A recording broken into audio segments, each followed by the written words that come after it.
안녕하세요. 델림입니다. 네, 제가 MZ 손해보험 관련 영상을 올렸는데 많은 분들이 댓글도 많이 달아주시고 질문도 많이 해주셨어요. 이게 어떻게 되는 거냐, 망한 거 아니냐, 보험료 납입을 그만해야 되는 거 아니냐, 이런 질문들을 굉장히 많이 주시고 또 불안해 하셨습니다.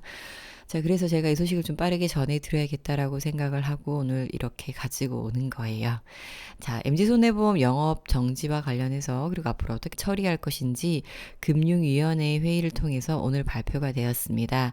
그래서 제가 이걸 같이 보면서 말씀을 드릴 거니까 제 음성에 좀 집중을 해주시면 여러분들도 한결 듣기 편하실 것 같습니다.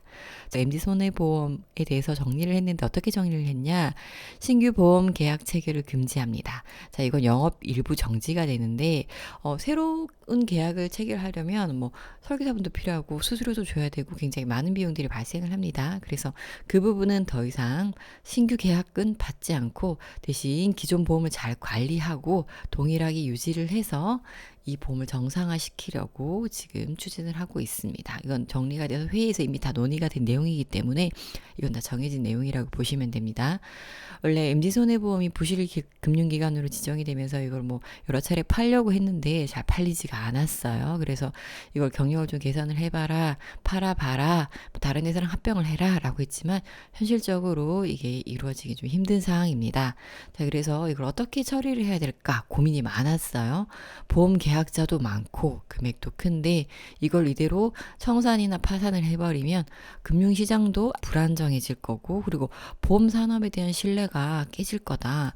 보험 불안해서 할 수 있냐? 보험 가입했는데 뭐 회사 하는 망하니까 보험이 다 날아가더라. 이러면 누가 보험을 가입하겠어요? 그래서 보험이란 거 사람들의 불확실한 미래, 혹시 모르는 사고나 병을 대비하기 위해서 하는 건데 아무것도 대비해주지 않고 사라져버리면 보험을 가입할 이유가 없어지기 때문에 이 보험 산업의 신뢰를 잘 유지하기 위해서 MZ 손보 관련해서 잘 정리를 해야 된다라는 보험업계와 금융위원회의 권고가 있어서 이렇게 처리가 됩니다. 어떻게 처리가 되는지 말씀을 드릴 건데요. 우선 계약 이전을 할 거예요. 계약 이전을 하는데 말이 많았잖아요. 뭐 금액을 줄여서 감액 이전 보장 금액을 줄인다. 뭐 아니면은 보험 금액이 올라간다. 여러 가지 이야기가 있었는데 MZ손보가 보유한 모든 보험 계약을 조건 변경 없이 5대 주요 손보사 DB, 메리츠, 삼성, KB, 현대로 이전하는 방식을 추진합니다. 자, 이 5개는 뭘 기준이냐? 업계 1위에서 5위까지예요.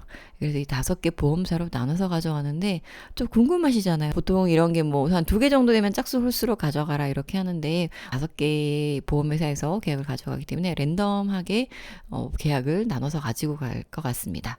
자, 그러면 이걸 그냥 주면 안 되나요? 라는 생각이 들긴 한데 보험 계약이 우리도 가입할 때 복잡하지만 약관도 엄청 두껍잖아요.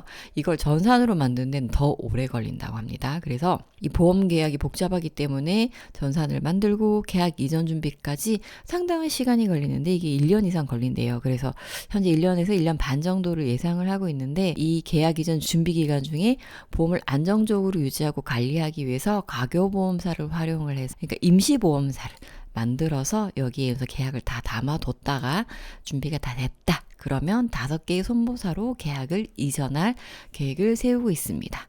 그냥 옮기면 안 돼요 라는 생각이 들 수도 있겠지만 어쨌든 MZ손해보험 자체가 정상적으로 운영할 수 없는 상태이기 때문에 이걸 그냥 놔뒀다가는 문제가 될 수 있어요. 그래서 이걸 우선 안정적으로 가교보험사로 옮긴 다음 이제 MZ손해보험은 손해보험대로 처리해야 될 법적으로나 처리해야 될 부분들이 있고 계약들은 모두 이렇게 안전하게 가교보험사, 임시보험사로 옮긴 다음에 잘 관리하다가 다른 5개의 보험사로 이전이 될 계획입니다. 그러면 이 보험회사 관련해서 매각이나 이런 거 할 때도 메리츠의 실사를 나온다고 했는데 노출에서 막 반대하고 그랬었단 말이에요. 물론 계약자가 제일 소중하고 이 보험의 고객과 회사의 신뢰가 중요하지만 어쨌든 이것도 회사잖아요. 그래서 굉장히 이해관계가 많이 얽혀져 있는데 MZ손보 임직원이나 설계사나 이 MZ손보와 관련된 일을 하시는 분들도 역량을 최소화하기 위해서 이직이나 이런 것들을 최대한 좀 원활하게 하실 수 있도록 도와드릴 거고 그리고 노조와 관련해서도 좀 최대한 원활하게 처리하기 위해서 다양한 방법을 강구하고 있더라고요. 그래서 가교보험사를 설립하게 되면 필수 인력 중심으로 MZ손보 임직원을 또 채용할 예정이라고 하고요. 그리고 설계사들도 제가 말씀드렸던 것처럼 다른 손해보험사로 이직을 적극적으로 지원한다고 합니다. 아마 올해 2, 3분기 중으로 가교보험사를 설립하고 계약을 다 이전하는 것을 목표로 최대한 신속하게 이 방안들을 이행할 계획이라고 합니다. Q&A가 나온 내용들이 있습니다. 공적 자금이 투입되는 거 아니냐라는 생각을 하실 수도 있는데 MD손해보험 가교보험사를 설립하고 계약 이전하고 이런 처리하는 비용요. 예금자 보험공사에서 이럴 때 돈을 쓰라고 많이 모아뒀어요. 그래서 공적 자금이 투입되는 게 아니고 예부 자금을 통해서 이번 사태를 처리를 할 계획이라고 합니다.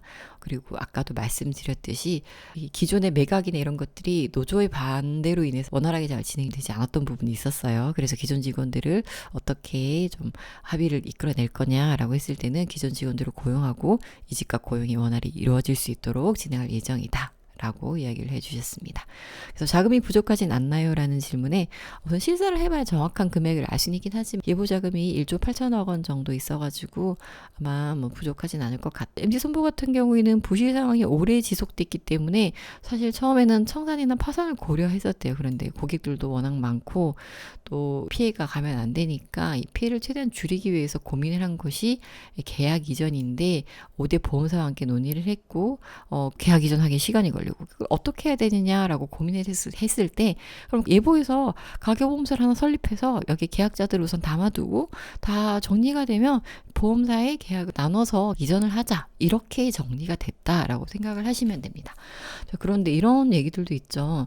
이 손해가 이렇게 크면 손보사들도 솔직히 이걸 가져가면 손해가 아니냐라는 이야기가 있는데 5대 보험사들은 계약 이전에 적극적으로 참여를 하고요. 보험업권의 신뢰도 부분에 관해서도 그렇고 그리고 예보에서도 금융위원회에서도 보험사가 이걸로 이익을 보는 것도 아니지만 어쨌든 손실도 없도록 잘 지원할 예정이라고 합니다. 그리고 최종적으로 언제 완료가 될 계획이냐라는 계획을 여쭤봤을 때는 2026년 말까지 내년 말까지 계약 이전을 완료할 계획으로 추진을 하고 실질적으로 1년에서 1년 반 정도 기간이 걸릴 거라고 생각을 하기 때문에 이 부분은 최대한 빠르게 정리를 해서 진행을 할 계획이라고 이야기를 주셨습니다. 결론을 말씀드리면 내용이 다 정해졌어요. 그래서 현재 MD손보에 있는 계약들을 가교보험사 설립을 통해서 계약을 이전을 하고 그리고 준비를 해서 1년에서 1년 반 뒤에 현재 5개 보험사로 계약 이전을 할 거다. 이게 결론입니다.